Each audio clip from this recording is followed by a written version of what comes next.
Salam semuanya, perkenalkan kami dari kelompok 5 pada hari ini akan membahas tentang mata kuliah ilmu sosial dasar tentang manusia sebagai makhluk sosial dan manusia sebagai makhluk individu. Sebelumnya itu kami akan memperkenalkan diri kami masing-masing. Perkenalkan, nama saya Francisca Lucy, saya sebagai moderator, dan perkenalan selanjutnya dari sebelah sini. Perkenalkan, nama saya Arya Satrio sebagai pemateri 1. Perkenalkan, nama saya Linda Piternila Nipah sebagai pemateri.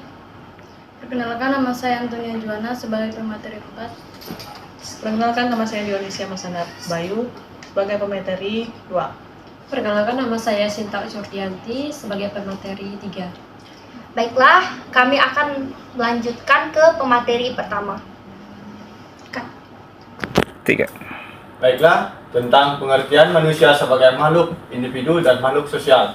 Manusia sebagai makhluk individu menurut Effendi 2010 dalam Purwantiasning 2017, individu merupakan penjabaran dari kata in dan divide yang dapat dimaknai sebagai kesatuan, tidak dapat dipisahkan dan tidak dapat dibagi-bagi. Sementara itu, manusia sebagai makhluk sosial berasal dari kata Latin socius yang artinya bermasyarakat, yang dalam makna sempit adalah mendahulukan kepentingan bersama atau masyarakat.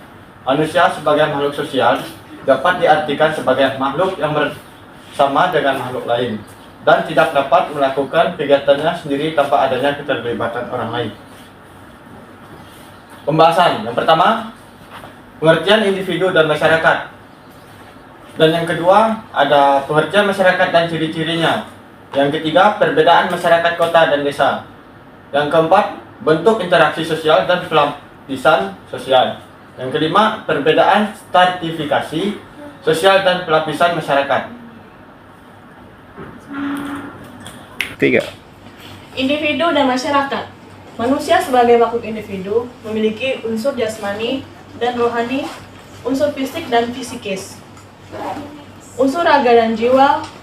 Seseorang individu adalah perpaduan antara faktor genotipe dan fenotipe. Faktor genotipe adalah faktor yang dibawa individu sejak lahir. Ia merupakan faktor keturunan dibawa individu sejak lahir. Masyarakat merupakan manusia yang hidup bersama. Hidup dapat diartikan sama dengan hidup dalam suatu ketatanan, pergaulan dan keadaan ini akan tercipta apabila manusia melakukan hubungan. Max Iver dan Frage atau dalam Sarjono Sukanto 2006-22 mengatakan bahwa masyarakat adalah suatu sistem dari kebiasaan, tata cara, dari wewenang dan kerjasama antara berbagai kelompok, penggolongan dan pengawasan tingkah laku serta kebiasaan-kebiasaan manusia. 3. Di sini juga ada pengertian masyarakat dan ciri-cirinya. Masyarakat merupakan sekelompok orang yang terjalin erat membentuk suatu sistem tradisi, konvensi atau hukum beserta aturan guna mencapai kehidupan yang kolektif. 3. Ciri-ciri masyarakat menurut Sukanto 1986. Ciri-ciri masyarakat sebagai berikut. Manusia yang hidup bersama, bercampur untuk waktu yang cukup lama. Mereka merupakan suatu sistem hidup bersama. Masyarakat kota dan desa. Masyarakat kota seringkali ditandai dengan kehidupan yang ramai, wilayah yang luas, banyak penduduknya, hubungan yang tidak erat satu sama lain, dan mata pencarian penduduknya bermacam-macam. Masyarakat desa seringkali ditandai dengan kehidupan yang tenang, jauh dari hiku-piku, keramaian, penduduk ramah tamah, saling mengenal satu sama lain, mata pencarian penduduknya kebanyakan sebagai petani atau nelayan. Orang di desa mempunyai hubungan yang lebih erat dan mendalam antara sesama warganya. Interaksi sosial dan pelapisan sosial. Menurut Bonner, interaksi sosial adalah hubungan antara dua individu atau lebih, di mana kelakuan individu yang satu mempengaruhi, mengubah, atau memperbaiki kekuatan. Selanjutnya, stratifikasi sosial dan pelapisan masyarakat.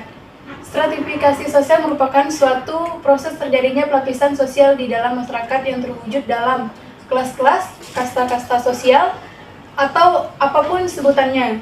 Secara etimologis, secara terminologi, stratifikasi sosial adalah merujuk kepada pembagian orang ke dalam tingkatan atau strata yang dapat dipandang berbentuk secara vertikal seperti lapisan bumi yang tersusun di atas, di tengah, dan di bawah.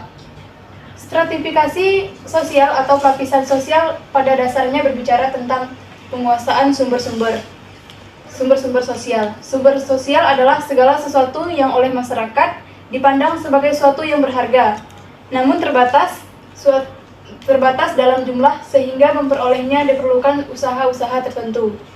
Bentuk pelapisan dalam masyarakat bermacam-macam dan pelapisan ini bersifat permanen atau akan tetap ada.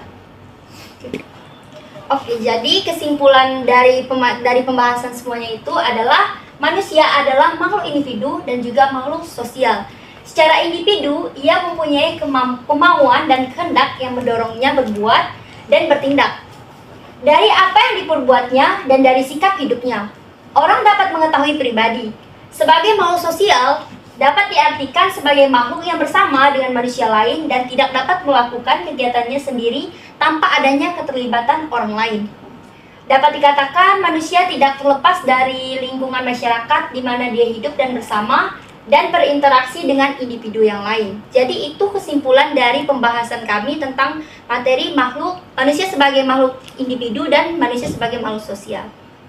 Baik, sekian dari presentasi kami mengenai materi manusia sebagai makhluk individu dan sosial. Mohon maaf jika ada kesalahan dari penyampaian pemateri kami. Terima kasih. Dah. Shalom.